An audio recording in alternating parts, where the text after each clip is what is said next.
Today I did go to BBC Broadcasting House and I did hand deliver a letter to Lord Hall, the Director General of the BBC, where I raised the question of a Newsnight report, BBC Two, that took place last year, following the headlines of Polish man murdered in the streets of Harlow, and various news reports, and one in particular that appeared on BBC Newsnight when a friend of the deceased Pole said, "I don't wish to name names," and the BBC journalist John Sweeney said, "No, go on, name names." And he said, "Well, this is all the fault of Nigel Farage. Nigel Farage has blood on his hands," which led to a mass of left-wing commentators and pro-Remainers, some of them even on radio stations, saying that it was my fault. I'd stirred up this horrible cauldron that had led to people being murdered on our streets. An unprovoked attack, it was called, by Fiona Bruce.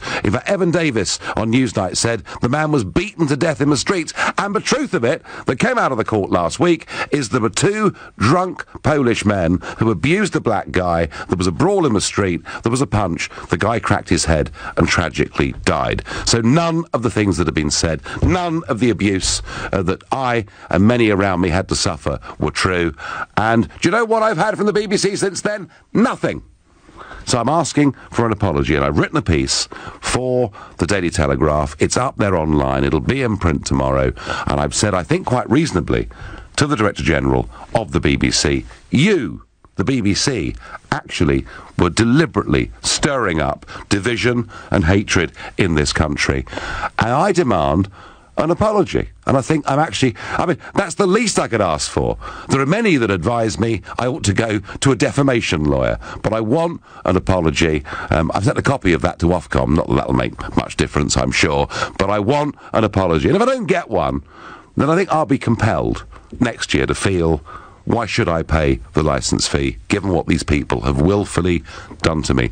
No other news organisation approached that tragic death in the street and painted it out initially to be the fault of Brexit and Nigel Farage. And I think the whole thing is an absolute, complete and total disgrace.